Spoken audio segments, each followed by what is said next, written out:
Welcome to the Godly Playroom and Merry Christmas! We're in the time when everything changes again. We've come all the way through this blue season of Advent, and now we're ready to enter into the mystery of Christmas. And by the time many of you watch this story, you will have already opened your gifts and done some celebrating, and I wonder where you've come close to God recently.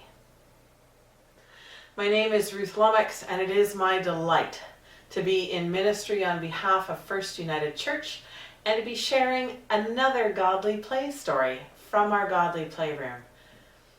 Today's session will be quite a bit shorter than usual because lots of other things going on in this season between Christmas and New Year's, but wanted to make sure you had one more story.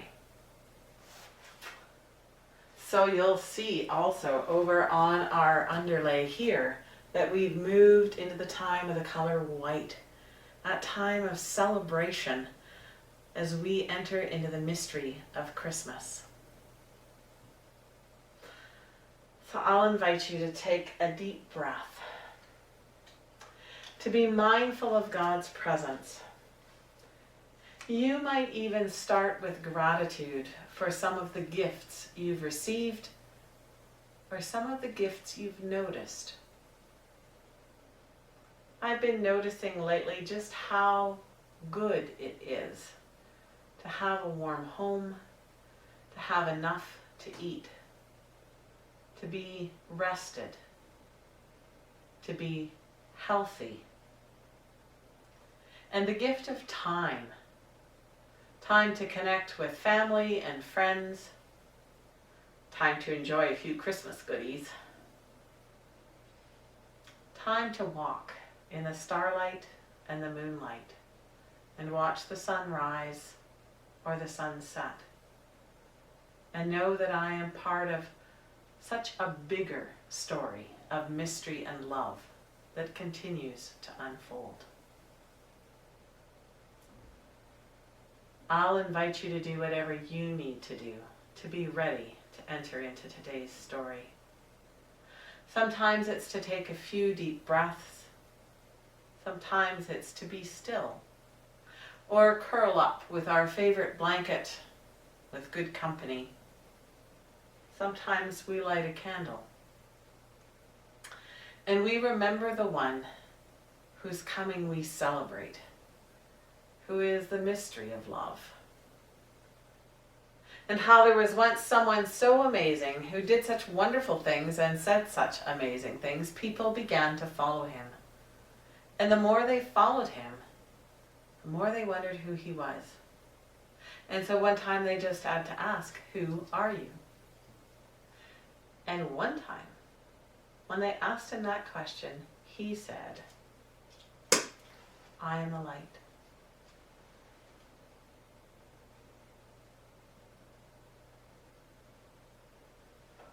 And so this light shines here in the Godly Playroom, and later on when we change it, it will spread out, and perhaps you light your own light and put it somewhere safe to remind you of the holy presence of God.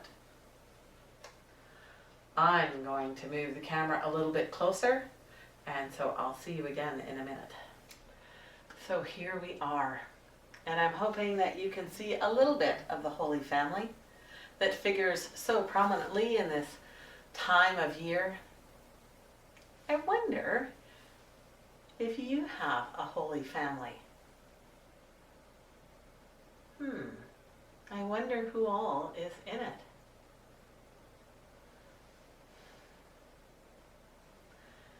There's the father Joseph and the mother Mary, and the baby, and the donkey that carried Mary, and the cow that was so surprised that first Christmas morning.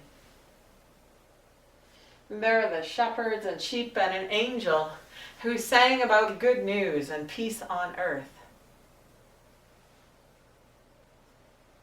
And the Magi, the wise ones from the east, who are technically still traveling at this time of year and won't arrive now until Epiphany, which isn't until January. But we remember them in the season of Advent as we get ready to come close to Christmas. Today's story, though, is about Saint Nicholas. And we remember Nicholas in the time of the color blue, which we've just finished. So I thought we could still tell this story. Many of you have maybe been thinking about Saint Nick in the last few days. That time of the color blue that reminds us of the Mother Mary, who said yes to God, and without whom the baby might not have been born. You'll find this story on the Saint Shelf, and you can go and get it and work with it the next time you're in the Godly Playroom. You might even make your own materials for this story. They're very simple, and it's an easy story to learn.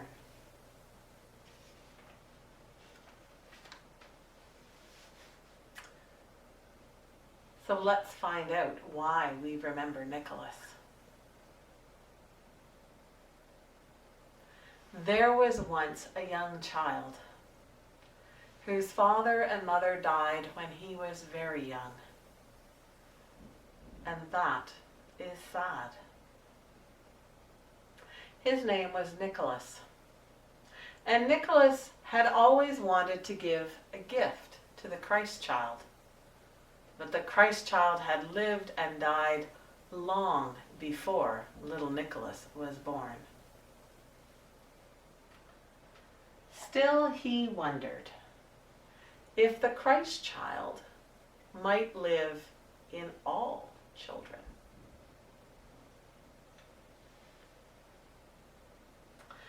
When Nicholas grew up, he became a priest. And the people could tell that he was so holy, they made him a bishop. And he was bishop over a city called Myra, which is on the southern part of the country that we now call Turkey. But Nicholas was a very shy bishop. And so when the time came to give gifts at Christmas to the children in his community, he did so in secret. Sometimes the gifts would come down the chimney. Sometimes they would be left by the door. Sometimes they would be dropped through an open window. And then Nicholas would tiptoe away into the night, leaving the wonder of the gift to be enjoyed the next morning. When Nicholas got older, it was hard for him to deliver the gifts. It was even harder for him to get to church on Christmas Eve so that he could bless the holy bread and cup for the people. His people began to carry Nicholas to church on Christmas Eve so that he could share Holy Communion with them. When Nicholas died, something amazing happened. The gifts that people had always expected and had received on Christmas morning continued to appear. One day, the Emperor of Russia heard about this story, and he decided to make Nicholas the patron saint of Russia. And far in the north of Russia, where there is a lot of snow, gifts began to appear. The story made its way westward to Finland and Sweden and Norway, where the reindeer live.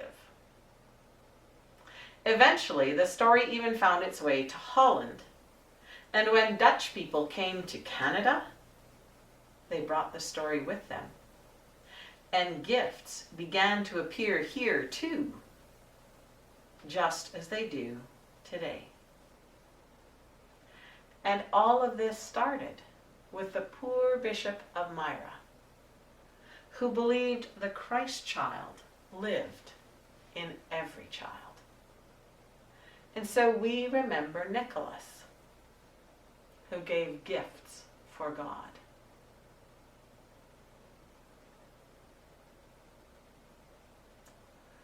I wonder what part of this story you liked best.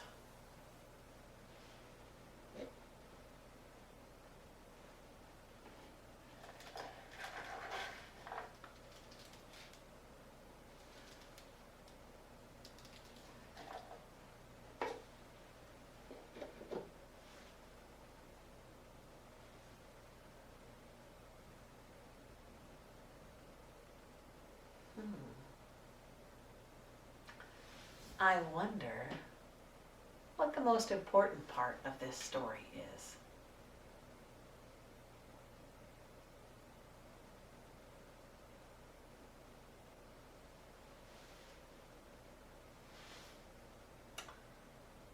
I wonder if there's any part of this story we could leave out and still have all the story that we need.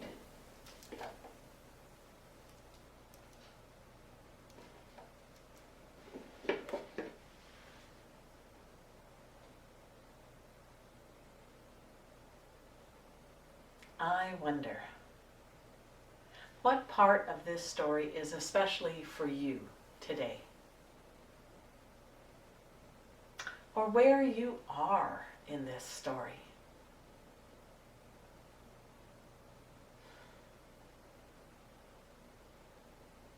You can find out more about St. Nicholas, probably on your computers if you wanted to. Or you can have a look. This booklet has some information. It helps us tell the story. And it reminds us of where Nicholas was born and just how far the story traveled. All the way to your home, perhaps. Not just today, but whenever gifts are given.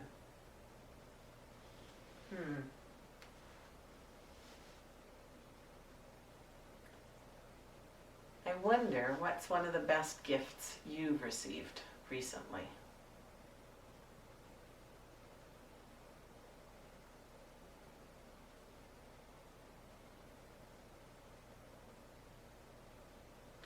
You might want to pause the video to do some thinking about some of these questions.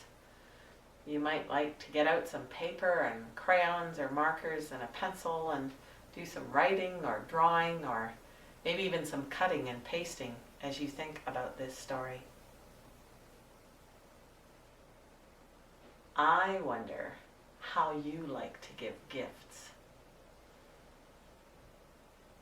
And to whom?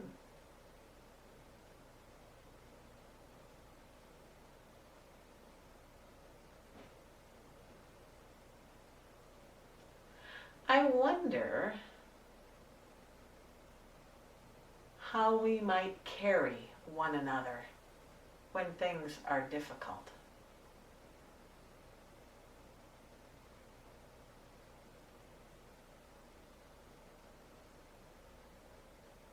For me, that's always one of the gifts in this story, is that there was such deep love between Nicholas and his people that they carried one another. And I think in this time, as we are all a little more isolated and missing some of the things we like to do, but where our well-being relies so much on the actions of others, it's good for us to think about, how do we carry one another? And how might that be a gift in this time and in the new year?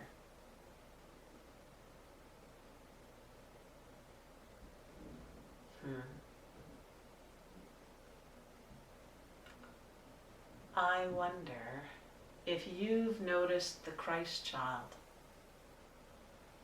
living in someone you've met recently.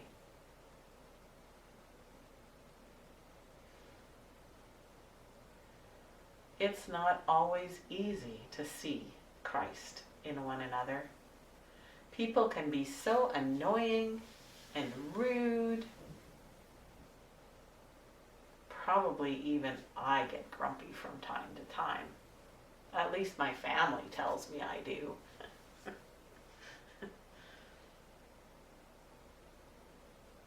Sometimes we have to look very hard.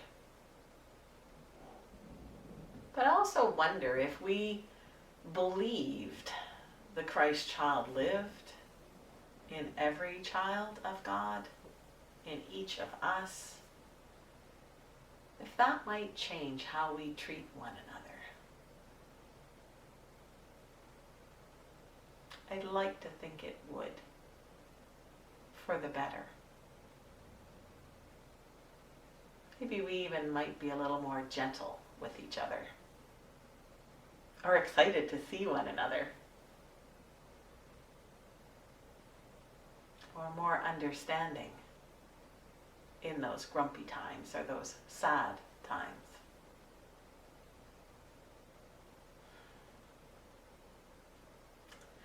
It's not a very big story,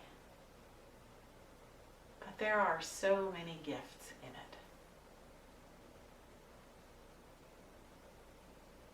I'm going to put the story away. So watch, so you'll be able to work with it on your own, or perhaps create a story of your own. There is the gift box, which has lots of gifts in it.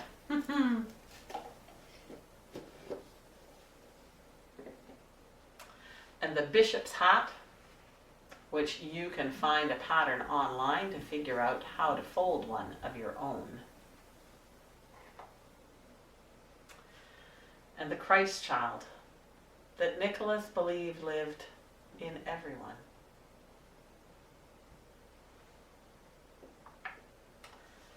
And the story of Saint Nicholas, who gave gifts for God,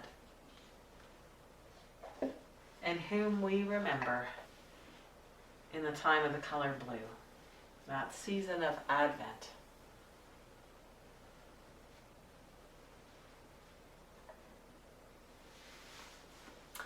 Well, it would be time to say our prayers and share a feast together.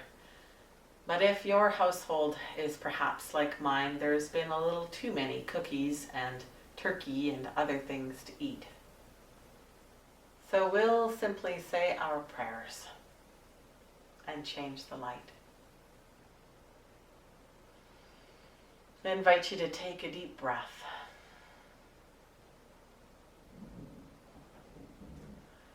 You might pause the video to say your own prayers or to share prayers around your household. You might say something for which you're grateful, a gift you've received. You might even give the gift to one another of naming how you notice Christ in each other, or something about that other person that is a gift to you. When you're finished, say Amen, and then invite someone else to share, and they'll know they're ready. They can pass if they want. Sometimes it's hard to put into words our prayers.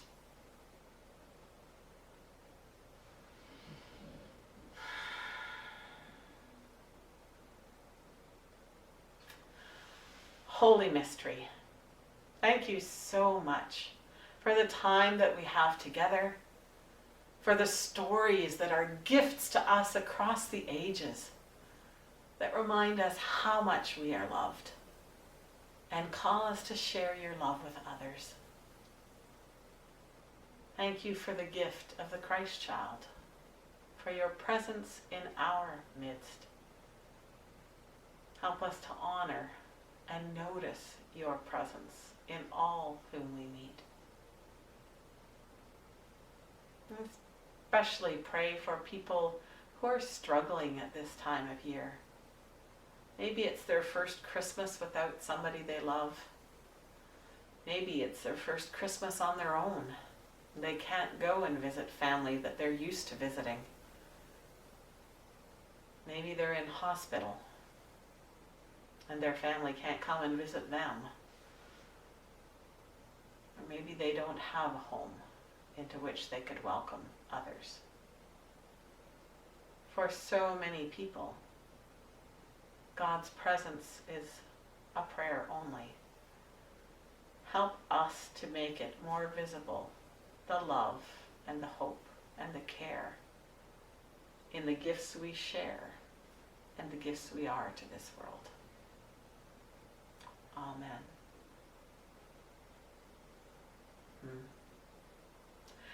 We wish you a Merry Christmas. We wish you a Merry Christmas. We wish you a Merry Christmas and a joyous New Year. Watch what happens when I change the light.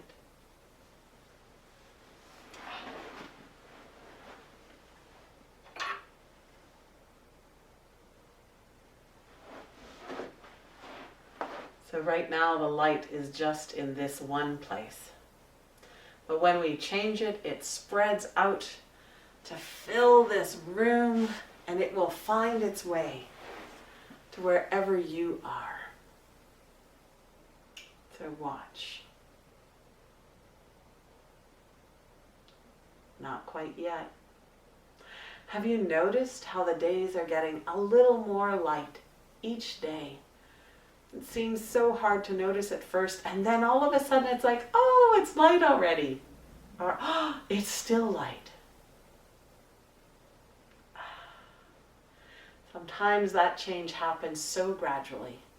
And other times it's like turning a corner and there it is. Wherever the light finds you, may you know yourself a beloved child of God. Be well and look after one another. Until we meet again.